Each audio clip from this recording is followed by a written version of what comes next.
Welcome to Suman TV Annamayya జిల్లా. నేను మీ సిరివేల్ చరణ్ కుమార్. ఉచిత పథకాల మీద ఈరోజు సుమన్ టీవీ అన్నమయ్య జిల్లా సమగ్ర విశ్లేషణ చేయబోతోంది.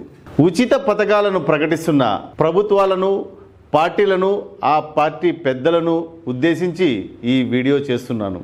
ఈ వీడియో ప్రారంభమయ్యే ముందు నేను ఈ మధ్యలో సింగపూర్ పర్యటించినప్పటి ఒక సన్నివేశాన్ని ఈ వీడియో రూపంలో చూపించబోతున్నాను.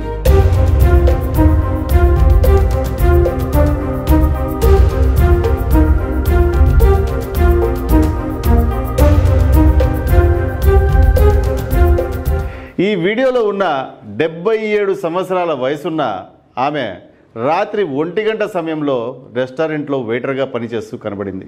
ఇలాగే కష్టపడి ఆత్మాభిమానంతో పనిచేసే వాళ్ళు మన దేశంలో కూడా కోకొల్లలు ఉన్నారు. కానీ ప్రస్తుతం మన దేశం, ముఖ్యంగా మన ఆంధ్ర రాష్ట్రంలో పరిస్థితి ఎలా ఉంది? కాళ్ళు చేతులు సరిగా ఉండి, ఆలోచన చేసే శక్తి ఉండి కూడా, పని చేయడానికి పని ఉండి కూడా పని చేయకుండా ఈ పథకాలను ఉపయోగించుకొని సోమరులుగా తయారవుతున్నారా? లేక మన రాజకీయ నాయకులు, ప్రభుత్వాలు ప్రజలను తమ అవసరాల కోసం వారికి పథకాలను తాయిలాలుగా ఇచ్చి ప్రోత్సహిస్తున్నారా? ఈ విధంగా ఉచిత పథకాలను ఇచ్చి ప్రజలను సోమరులుగా, ఆత్మాభిమానం లేని వ్యక్తులుగా మారుస్తున్నారా? ఈ ప్రశ్నలన్నిటికీ సమాధానం ఎవరిస్తారు?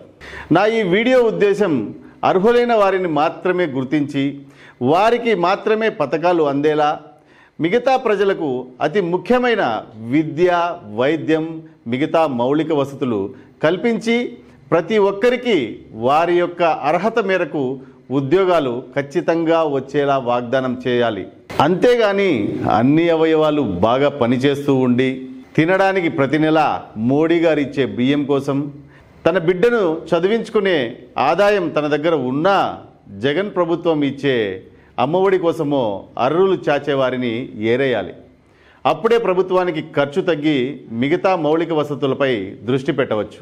ఈ ఉచిత పథకాలను ఇచ్చే రాజకీయ నాయకులు మన భారతదేశం వ్యాప్తంగా ఉన్నప్పటికీ నేను అందరి గురించి విశ్లేషణ చేయలేను. కానీ మీకు ఉచితాలు ఇస్తున్నా మళ్ళీ అధికారంలోకి వస్తే ఉచితాలు ఇస్తాము అంటున్న రాజకీయ నాయకుల గురించి ప్రస్తావిస్తాను.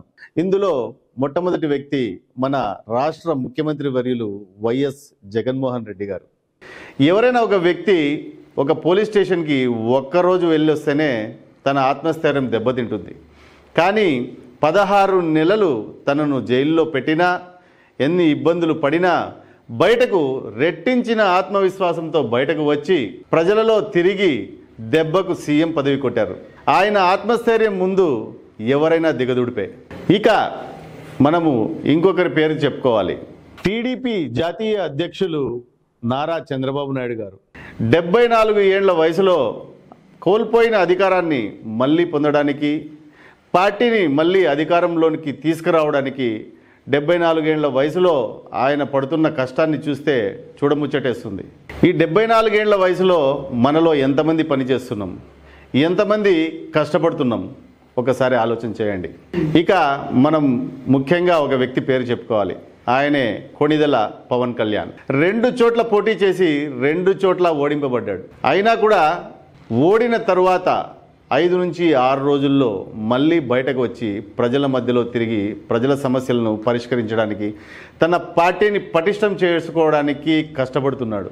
ఆయన ఆత్మస్థైర్యం ఎంత గొప్పదో ఒక్కసారి ఆలోచన చేయండి. ఇంకొక రాజకీయ నాయకుడు మన రాజంపేట రాజ్యసభ సభ్యులు పెద్దిరెడ్డి మిథున్ రెడ్డి గారు. నాకు సుపరిచితం. 20 సంవత్సరాల నుంచి ఆయనను చూస్తున్నాను. Born with golden spoon. వారి తండ్రి గారు ఎన్నోసార్లు ఎమ్మెల్యే, ఎన్నోసార్లు మినిస్టర్ కూడా చేశారు.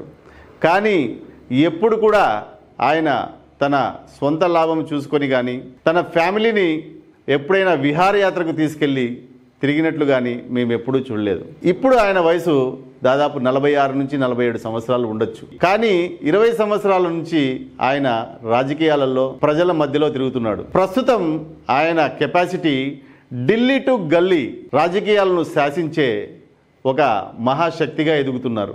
జగన్మోహన్ రెడ్డి గారు కూడా వైఎస్ఆర్సీపీ టికెట్లను ఎవరైనా డిసైడ్ చేయాలి అని అంటే మొదట మిథున్ రెడ్డి గారిని సంప్రదించవలసిందే. ఒక్కసారి ఆలోచన చేయండి.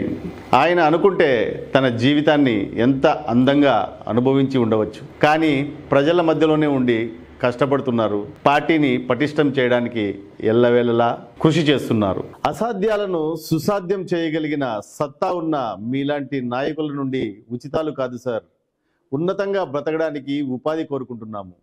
అప్పుడే సోమరిపోతుల సోమరితనం సమాధి అయ్యి మన రాష్ట్రం దేశంలోని అభివృద్ధి చెందిన రాష్ట్రాలతో పోటీ పడుతుంది. మీకున్న ఆత్మస్థైర్యంలో కొంత మన రాష్ట్ర ప్రజలకు ఇచ్చి ప్రతి ఒక్క పౌరుడు కష్టపడి పనిచేసే విధంగా, మన రాష్ట్ర అభివృద్ధికి ప్రతి రాష్ట్ర పౌరుడు ఆస్తిగా ఉపయోగపడే విధంగా ప్రేరేపించాలని మనస్ఫూర్తిగా కోరుకుంటున్నాను.